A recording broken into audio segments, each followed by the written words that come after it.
Okay, so you got a cure puck, but your harvest isn't for a month, maybe 2, and you want to practice. What's the best way to do that? We found the best way is to use tortillas. So you take fresh tortillas and you load them in a container of your choice, preferably something small, so you have a small headspace. And you set the parameters in the puck and let it go.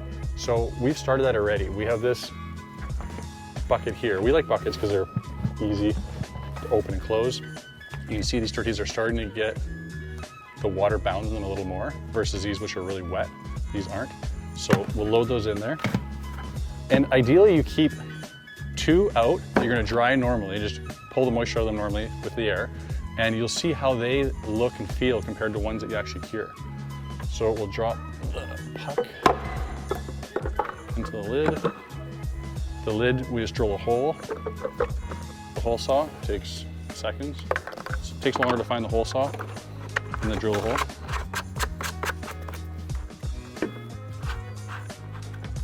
So now there's various settings on here. The settings that we're gonna set for this is 62% RH is gonna be the high limit in terms of when the pump kicks on, and 60 RH will be the low limit when the pump kicks off. We're not gonna look at daily burping or scheduled burping. We're gonna leave that off. The CO2 measurements aren't gonna matter because we're not getting CO2 from the tortillas, of course. We will set the high and low alarms. So the cure puck will connect to your phone, to the app, and the alarms that I prefer are the high RH limit. So if the room RH climbs too high, it'll alert you. So obviously if you're trying to exchange dry air into the chamber and the RH in the room climbs up, you can't exchange dry air anymore. So it'll alert you for that. The second limit is the high temperature limit in the room. So if the room temperature spikes for whatever reason, that's not ideal for curing either. The last one, which I think is the most valuable, is the flower to wet limit. So if the flower climbs past a certain humidity level, it'll alert me. So that's good if I were to load a bunch of, say, cannabis in here, and it's too wet. I dried it, but I didn't dry it well enough. I load it in here, I hit go, and I leave. Later that day, it alerts me, hey, the moisture level in here is climbing, and the puck is trying to pull that moisture out. It's trying, but it can't because there's just too much volume of moisture in there. So it'll alert me that it can't get it down. I'll go to the app, look at the app, and verify, yeah, you know what, it's not getting it down. Or maybe I'll see it is going down. It hit the high limit, and now it's starting to push it down. The app will tell me, do I have to go back and take this flower out and dry it more, or is it gonna be okay? The water activity is a really important part of this, and we can talk about water activity next. So what is water activity? Water activity is the available free water in the air or in a substance. And so that available free water is good and bad. And the sense it's good is it'll feed or help with enzymatic activity. On the bad side, it'll also feed bad microbial growth. So there's a limit where you want the water activity to reach. If it's too low, then the flower will just be too dry. It'll be crispy and there's not much you can do about it. You can add moisture back in, but it's not gonna be the same. We can talk about that later. Now, the water activity being too high is okay as long as you control it and as long as it's not too warm. So if the temperature in the area is ideally below 70 Fahrenheit, that's around 18 to 20 Celsius, and as long as the water activity isn't above 65 for a prolonged period, then you're okay. So how do you calculate water activity? So I'm gonna load the flour into here, or the tortillas. I'm gonna close the lid, and then I'm gonna wait. Ideally, you should wait 24 hours. But most times with cannabis in these smaller containers, you can get a good idea of what it is within 2 to 3 hours. We'll start by reading the RH number. So right now, the RH in this chamber is 57%. In 24 hours, if it still said 57%, the water activity in this chamber is 0.57. You simply move the decimal place over 2 spots. It has to be the equilibrium, though, of that air. So you can't just do it, load stuff in here and do it right away. You have to wait. Like I said, 24 hours. But if you were to wait, say 2, 3, 4 hours, typically when it peaks and stops climbing is where your number will be. That can happen, again, it varies, but you want to wait till it stops climbing. So you can see it's climbing still, it's 57.4. It's going to keep going up. At some point, this is going to get up to 65, 66. A fresh tortilla in here is probably in the 70 or 80 range. So it takes a few days to get it down. And right now, because this tortilla's been curing we've been practicing for 2 days, it's starting to climb. So it'll continue to climb, and then the pump will kick on, push fresh air in, bring that number down, they'll climb again, push it down, climb again, push it down.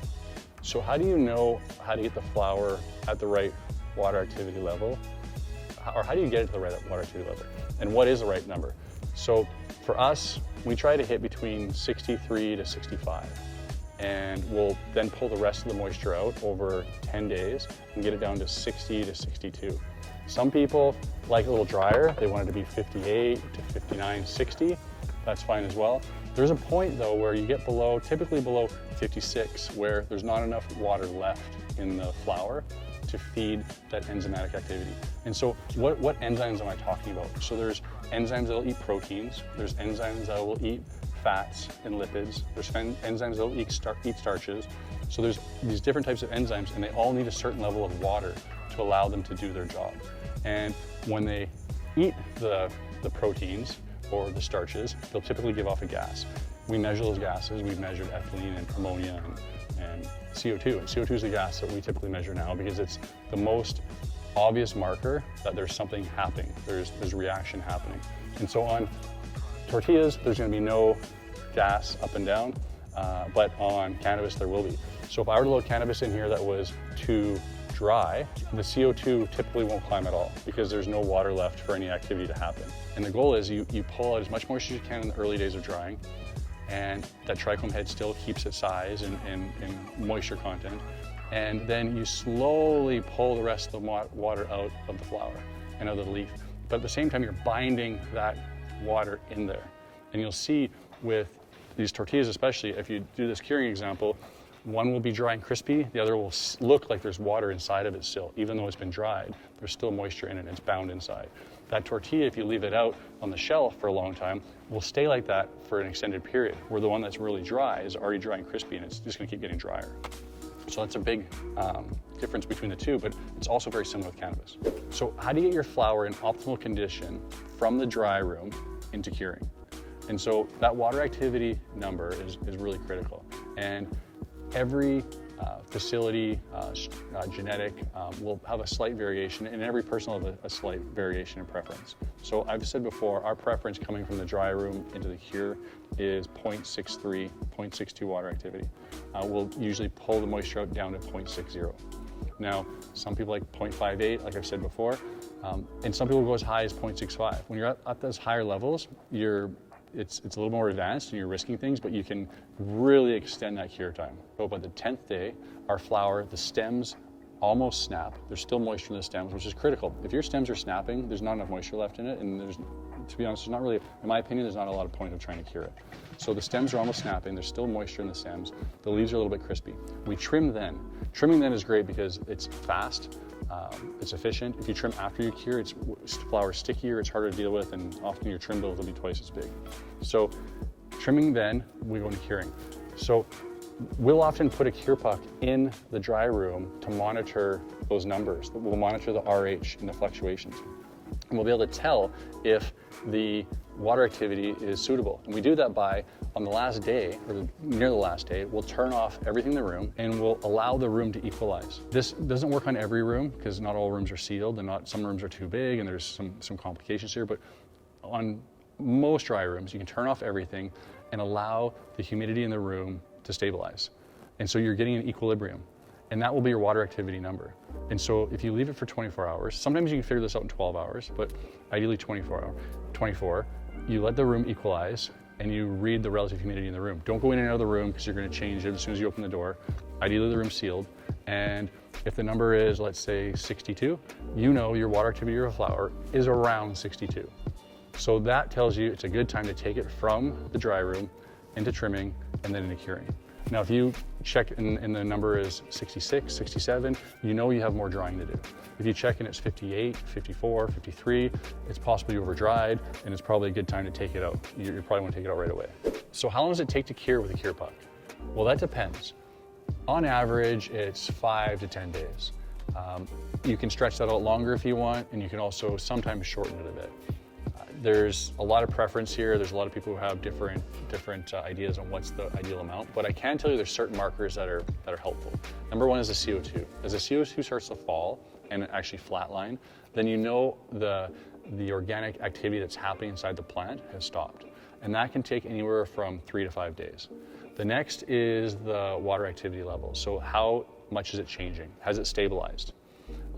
If it's stable for 2 or 3 days, you know it's fairly stable in the flower. Then you can start checking things like, does the stem snap? If it snaps, great. Is the flower sticky? Yes. The smell is also an indicator. We find that after 2.5, 3 weeks, the smell begins to shift. You'll get a sweeter smell. It's more of a medley. Often the terpenes that are very distinct in the early stages start to blend and you get a different smell. Often 2 to 3 weeks. We often get asked if the cure puck can automate the system you already have for curing. For instance, you may produce really great flower by opening your containers twice a day for 2 weeks, as an example. Now, you want to automate that. You can do that easily with the cure puck by programming the intervals and the duration of the pumps. You'll have to include this chamber size, so there's a calculation inside that allow you to determine how long it should pump for based on your chamber size. And with the press of a play button, it'll do this automatically for you. Now, on top of that, if you were to say forget to do that and you're out on the weekend and you get a notification that says chamber RH too high, basically flower's too wet, you can remotely burp the container as well.